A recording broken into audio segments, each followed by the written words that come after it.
Okay, so magandang gabi po sa inyong lahat, mga minamahal na mga kapatid. Welcome po ulit kayo sa programa na Ayon sa Biblia. Ito po ang inyong lingkod, Brother Ariel Tioso, na inaanyayahan ko po ulit kayo na samahan niyo po ako sa mga ilang minuto po na pagtalakay po ng mga salita ng Diyos. Ngayon ay araw po ng Lunes, Abril 5, 2021. Okay, so pasalamat po tayo sa Panginoon na napakabuti po. God is good all the time. Napakabuti ng Diyos. Tayo po ay binigyan ng panibagong buhay at tayo tuloy-tuloy sa atin pong paglilingkod po sa Kanya. Okay. So bago po tayo magpatuloy, sandali po muna tayong manalangin. Mapagmahal po namin Diyos ang makapangyarihan po kayo sa lahat. Maraming salamat po na muli ay binigyan niyo po kami ng panibagong buhay at kalakasan at ngayon ay nandito po ay amin patuloy na nakikita ang iyong kamay na kami po inyong iniingatan at patuloy na pinagpapala. Amang banal, tulungan po kami sa aming pag-aaral ng mga salita na maintindihan po namin ito at kami po ay lalong lumago sa espiritual na kalagayan. Ito po aming dalangin sa pangalan ng aming tagapagligtas sa Jesus. Amen. Okay. The special agreement with Noah. Ito po ay covenant or pakikipagtipan ng Diyos kay Noah.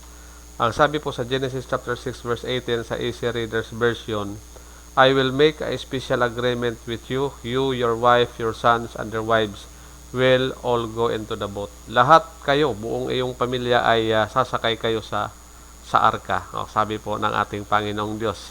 Ito po yung kanyang binanggit. Ito po ay alam na po natin. Very famous po yung story po ni Noah, no? Dahil po sa baha, kahit po maliliit na bata, ay alam po yung storyang ito. Ang sabi sa atin, the first time we see the words special agreement in the Bible is in Genesis chapter 6 verse 18. Ito po yung first time na makikita po natin yung salitang tipan sa buong Biblia ay dito po sa Genesis po kapitulo 6. What is happening in this chapter? Ano po ang nangyayari dito sa chapter na ito, sa kapitulong ito? God tells Noah that He will destroy the earth because sin has become so bad. Sabi po ng Diyos kay Noah na gigibain niya, sisirain niya, gugunawin niya ang mundo dahil po sa matinding kasalanan po ng tao. Ang sabi po sa chapter 6 verse 5 ay parati na lamang masama ang laman ng isipan ng tao. At by the way, ano po ay sa isa sa mga tanda bago dumating po ang Panginoong Hesukristo sa ikalawang pagparito. Kumbaga sa pelikula, bago po yung pinali na mag-the end yung ating sanlibutan ito ay ang palatandaan po sa last days ay magiging kahalintulad po ang ugali ng mga tao sa panahon po ni Noah. Siya po ito sa sinabi po ni Jesus, no? Okay, so nung nakita ng Panginoong Diyos na napakasama na ng tao ay kanyang nag-decide po ang Diyos na gunawin po ang mundo. Pero ito po maganda. Ang sabi po dito ng Diyos ay God tells Noah that He will destroy, but God is not going to turn away from the human family. Hindi po hahayaan po ng Diyos na malipol po yung buong sangkatauhan. Kaya naman, ang sabi po dito, God offers Noah the chance to accept a special agreement with Him. Kaya nag-offer po, nag-alok si Noah ng isang special na pagkasundo po sa kanya, kay Noah, nag-alok po ang Diyos. God offered Adam the same chance after he sinned. After po na magkasala po si Adan ay same po yung inoffer sa mga nakalipas po nating pag-aaral. Ano po ba yung inalok ng Diyos? Ang inaalok ng Diyos ay after na magkasala ay yung pangako po ng tagapagligtas na yung binhi po ng babae, yan ang dudurog sa ulo po ng ahas. At ito po yung pag-asa po na narinig po na ni Adan at saka ni Eva. Kaya namatay po sila nang hindi po lubusan po na nalungkot talaga. Kundi nagkaroon po sila ng pag-asa sa puso nila sa pagkakaalam na gumawa ang Diyos ang kaparaanan para mabigyan ng solusyon yung problema po ng kasalanan na nagdulot po ito ng kamatayan. Okay. So dito po ay ganun din po, nag-alok din po ng offer ang Panginoong Diyos po kay Noah. God also promises to protect the family members of Noah who agree to love and obey Him. So kahit po kay Noah or kahit po sa panahon po natin ngayon, pareho lang po. Ang pagkipagtipan ng Diyos sa pagkipagkapasundo niya sa tao ay gusto ng Diyos na mag-agree po tayo na mahalin po natin siya. Ibigin po natin siya. Bakit po? Sapagkat siya po ang unang nagpakita kung gaano kalaki yung kanyang pag-ibig nung napako po siya, namatay po siya doon sa krus ng Kalbaryo. So ngayon, in return, ang gusto po ng Diyos ay ibigin din natin siya sapagkat siya po yung unang umibig. At magpasakop at sumunod po tayo sa kanyang mga utos. Yan po ang hinihingi ng Diyos. Yan po ang pagkipagtipan po ng Diyos. The same po ito ng pagkipagtipan po ng Diyos kay Noah. Ano? Okay, so ito po sabi po sa atin, no? God tells Noah that He will send a flood. Sinabi po ng Diyos kay Noah na talagang gugunawin ko yung buong mundo. The earth will be destroyed. But ito po maganda. God makes a deal with Noah first. Hindi niya kaagad ito ginawa, kundi nakipag-deal muna sa kay Noah. Okay. Ano po yung deal po ng Diyos kay Noah? O di ba si Noah ang ginawa niya ay gumawa siya ng arka, gumawa muna siya ng napakalaking bangka at siya po ay nangaral. Nag-preach muna si Noah. For how many years po siya na nag-preach? Napakatagal na pinagbibintangan siya ng mga tao sa kanyang kapanahonan na nabaliw na si Noah. Anong baha? Wala pa namang, hindi pa kasi na-experience sa mga tao noon yung tinatawag na baha, no? Kaya po mga kaibigan ay ang hirap po kasi pagka ikaw ay sumusunod sa Diyos. Kung minsan ay ikaw ay napagkakamalan na parang may konti, no? Pero ito po matindi po yung kay Noah, no? Ito po, God makes a deal, no? God promises to save Noah and his family. Nangako po ang Diyos na iniligtas niya si Noah kasama po yung kanyang pamilya. Okay? In a way, Noah takes a big risk. Ganun pa man ay talagang sa panahong ito na hindi pa naranasan po kung paano po ang Diyos ay tumupad sa kanyang pangako sa kanyang pagipagtipan sa tao. Maliban doon sa salita na sinabi niya kay Adan sa kay Eva, ito po yung first time po mga kapatid, no? Talagang lumalabas na nag-risk siya. What if God does not keep His promise? Ay malaking risk po ang ginawa ni Noah. Bakit? Kasi paano kung hindi nga naman tinupad ng Diyos yung kanyang sinabi? Then, Noah built the ark for nothing. Mapapabaliwala yung kanyang paggagawa ng arka. He wasted his time trying to save his family and friends. Masasayang lang yung kanyang pagsisikap na iligtas yung kanyang pamilya, maging yung kanyang mga kaibigan na sa kanyang kakapangaral, kakasigaw, kaka-preach sa mga tao na magkakaroon ng baha. Di ba? They will all die in the flood with the rest of the people of the earth. Ito po, talagang kung hindi po tinupad ng Diyos, mabuti na lang ang Diyos na nagipagtipan kay Noah ay tunay na Diyos at Diyos na hindi po nagbabago sa kanyang pangako. God says He will make a special agreement. Yung terminology na ginagamit natin dito, yung mas magaan po na madaling intindihin, special agreement. Pero noon po sa leksyon po na Tagalog na Adult Bible Study Guide, dito ay tipan. Okay? So sa English, covenant. Dito po sa ginagamit nating salita, special agreement. Di ba? Mas madaling intindihin. God says He will make a special agreement or tipan or covenant kay Noah. The word special agreement, the word na tipan, tells us that the person who makes a promise will not break it. Yun pala. Kapag ginamit yung salitang tipan or special agreement, ay ito po ay nangangahulugan na hindi po sisirain ng tao na siyang nagsalita or nakipagtipan. Siya ay hindi sisira. Okay, so hindi pa tulad po ngayon na may pirmahan na nga, may marriage contract na nga, pinasbasa na nga ni padre, ni ministro, or ni pastor, o sino mga leader ng relihiyon. Abay, ang ganda pa ng kasal. Ay gumagastos pa ng ilang daan libo. Bunggang-bungga. Pagkatapos, wala pang 10 taon, naghihiwalay na. So, nasaan na po yung promise? Nasaan na po yung pagkipagtipan? Yung dalawang tao na ikinakasal, ang tawag doon, sila po ay nagkakaroon sila ng tipanan. Covenant, kasunduan. Nagkakasundo po yung both party na sila po ay nangangako sa isa't isa na magmamahalan habang buhay. Forever. Pero kung minsan yung mga pangako ito ay nagiging empty. Sa panahon po natin ngayon yan. Pero may mga natitira pa naman na may forever. So nabanggit lang natin ito dahil pag lalo pong mahintindihan po natin kung ano po talaga ang ibig sabihin po ng pagkipagtipan po ng Diyos sa tao. Okay? So, a special agreement is not empty promise. Hindi po ito empty yung pangako dito dahil ang Diyos mismo ang nangako. The words special agreement show us that God will do what He says He will do. Pag sinabi ng Diyos, gagawin niya. Pag sinabi at gagawin. What if special agreement did not have this strong meaning of someone who keeps this promise? Paano kung ang Diyos ay katulad po ng maraming tao po ngayon na kapag nangako ay parang wala pong laman po yung mga salita na bagamat nangako ay ito'y parang nauuwi lang sa wala. Delikado ang kalagayan nila Noah, kung ang Diyos ay katulad po sa mga tao ngayon, karamihan, hindi naman lahat. Okay, how will that change? How will that change what God says to Noah in Genesis chapter 6, verse 18?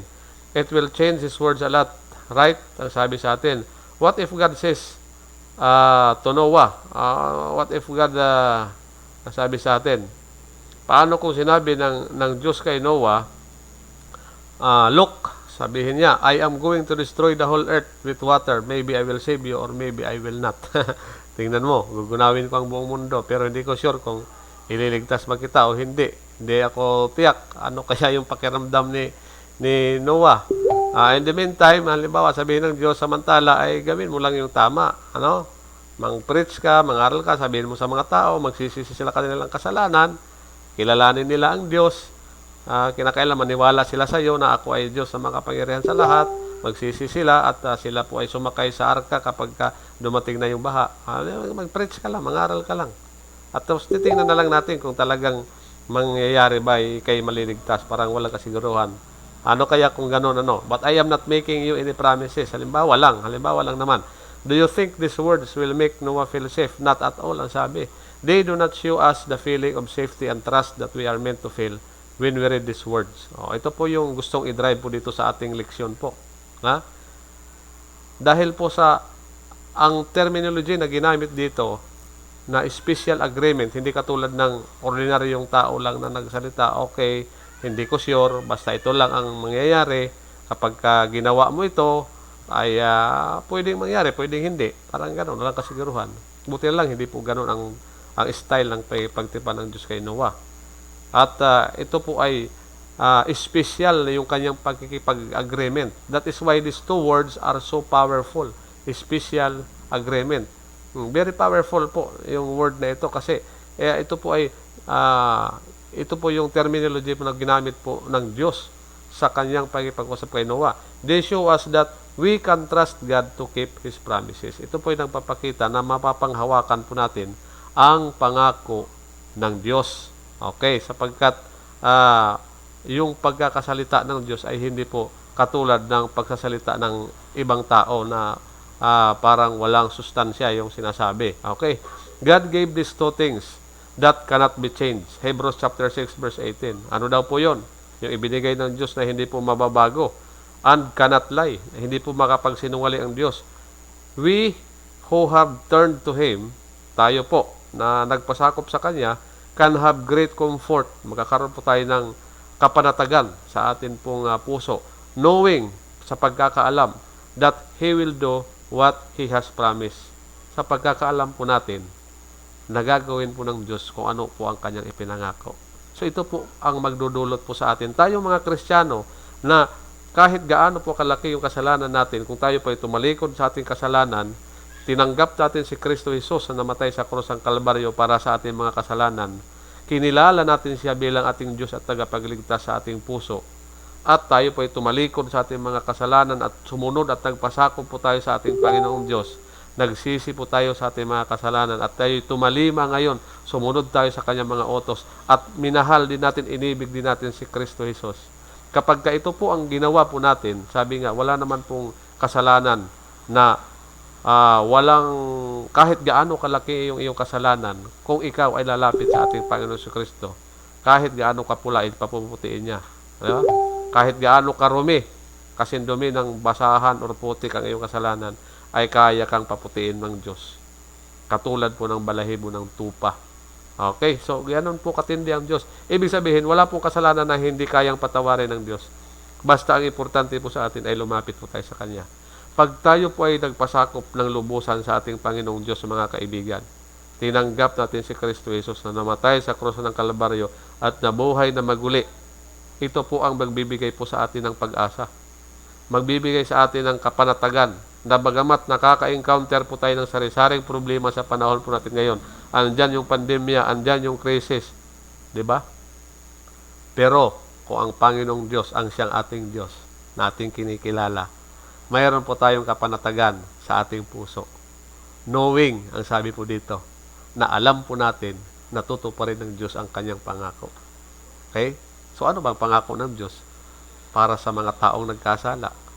Pag sinamarize daw po natin yung Biblia sa buong isang verse lang po, matatagpuan po yung Bible, ay yung summary ng buong Bible po sa Juan Kapitulo 3 at 16. For God so loved the world that He gave His only begotten Son. For whosoever believeth in Him shall not perish but have everlasting life. Ano daw po yung pangako sa bandang huli? Magkakaroon daw po ng ano? Buhay na walang hanggan. Hindi ka mapapahamak, kundi bagkos ay magkakaroon ka ng buhay na walang hanggan. Basta ang susi po dito, ano sabi dito? Sumampalataya kaya ka lang sa ating Panginoon si Kristo. Ha? Sabi dito, for God so loved the world that whosoever believeth in Him. Kahit sino man, ang sino mang sumampalataya sa Kanya ay hindi po mapapahamak. Ay sinabi po ng Diyos, tutuparin niya po yan. Hindi ka po mapapahamak.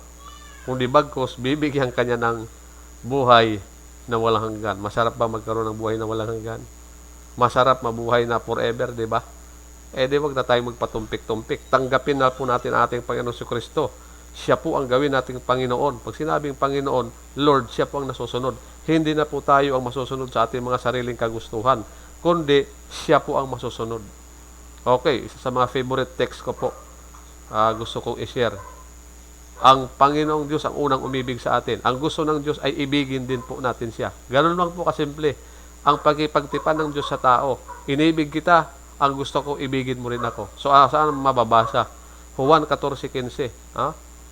If you love me, keep my commandments. Kung ako'y inyong iniibig, tutuparin ninyo ang aking mga utos. Okay, so, ibig sabihin, kapag kamahal natin si Kristo, susunod tayo sa utos ng Diyos. Hindi tayo sumusunod sa utos ng Diyos dahil sa takot o di kaya dahil ito yung susi sa kaligtasan. Hindi po tayo ililigtas sa pagsunod sa kautusan. Ang nagliligtas po sa atin ay walang iba po kundi ang ating Panginoon si Kristo sa pamamagitan ng pananampalataya po, mga kapatid. Hindi po natin pinagtatrabahoan yung kaligtasan. Kahit gaano katindi yung pagsunod mo sa kautusan, hindi ka maliligtas kung wala po si Kristo. Si Kristo po ang magliligtas sa atin. After na maligtas po tayo sa ating mga kasalanan, saka lamang po tayo, kaibigan, susunod sa utos dahil ito yung ebidensya, patunay na sinasabi din natin na mahal din natin ang ating Panginoon si Kristo. Ang pag-ibig po ang magiging susi po dito. Pag-ibig ng Diyos at pag-ibig po ng tao sa Diyos ang siya pong magiging dahilan po na anytime na dumating ang Panginoon si Kristo na sa ikalawang pagparito. Okay? Sa pinakapinali, sabi nga ng iba, kumbaga sa pelikula, pagka nag-the end na yung ating mundong ito, at dumating na si Jesus Christ, ito po yung magiging susi po natin. Kung tayo po ay namuhay sang ayon po sa kalooban ng ating Panginoong Diyos dito sa lupa, tiyak po ang promise po ng ating Panginoong Diyos. Ni Juan 14:1 hanggang 3. Naghanda po siya ng ating kalalagyan po doon po sa langit na bayan. In my house are many mansions.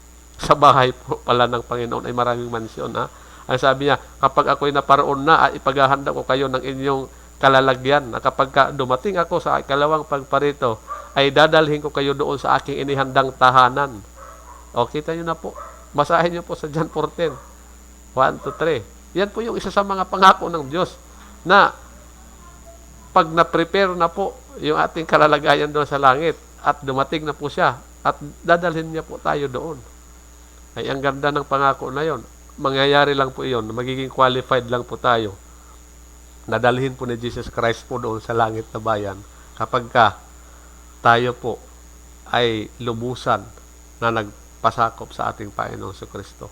Kaya kaibigan, kapatid, ikaw ngayon na nanonood, kung handa ka na lubusan magpasakop sa ating Panginoong Diyos at talikuran po natin ating mga kasalanan, sabihin ko sa iyo, walang kasalanan na hindi kayang patawarin ng Diyos. Kahit gaano kalaking kasalanan, ay patatawarin ka po ng ating Panginoong Hesukristo at kanya ka pong papuputiin. Ha? Katulad ng isang tupa. Kumbaga sa kulay, yung kasalanan ay pula na kasing kulay ng dugo. Ang iyong pagkatao ay kanyang papuputiin. Iwa-wipe out niya po lahat ng iyong mga kasalanan. Ang importante, tanggapin lang po natin siya bilang ating tagapagligtas. Okay? Kung ikaw ay ready na po, kaibigan, kapatid, na nanonood ngayon sa live natin na broadcast, ay samahan niyo po ako sa isang maiksing panalangin. Mapagmahal po namin Diyos sa mga kapangyarihan po kayo sa lahat. Salamat ang marami sa muling pagkakataon na pinaalala mo po sa amin na kung saan, Panginoon, ikaw ay tapat sa iyong pangako. Napakarami po mga promises po sa Bible, sa banal na kasulatan, ang iyong binanggit po sa amin. Nakakatiyak po kami na iyo po itututuparin sapagkat tinupad po ninyo ang iyong pangako kay Noah. Sapagkat nakalagay din po sa banal na kasulatan na kayo po ay Diyos na hindi po magsisinungaling, na kung ano ang iyong sinabi ay iyo pong tutuparin. Panginoon, tulungan po kami sa aming araw-araw na buhay na lumakad na may kapakumbabaan at lumakad kami na may kabanalan. Amang banal, akin din pong itinataas niyan sa kalangitan ang mga kaibigan, ang akin mga viewers po na sila po ay kasama ko ngayon na nag-decide po sila na magpasakop sa inyo. Isinasalamot, dalangin ko po sila sa inyo, O Diyos. Tinataas ko po sila sa kalangitan na iyo pong tanggapin ang amin pong pagpapakumbaba, ang amin pong pagsisisi po sa aming mga kasalanan. Tulungan po kami, O Diyos, na kami ay lumakad sang-ayon sa iyong kalooban. Nang sa ganon ay maging handa po ang aming puso't isipan na kung saan ay kayo ay dumating na sa ikalawang pagparito. Maging handa po kami na dalhin sa langit na bayan. Ito po ang aming dalangin sa pangalan ng aming tagapagligtas na si Jesucristo. Amen. Okay, so thank you very much mga kapatid at mga kaibigan. Salamat na sinamahan niyo po muli ako sa ilang minuto po na ating pag-aaral po ng mga salita ng Diyos. Okay, so end na po tayo. Thanks for joining us po. See you po sa mga susunod po na ating pag-aaral. Okay po, bye for now.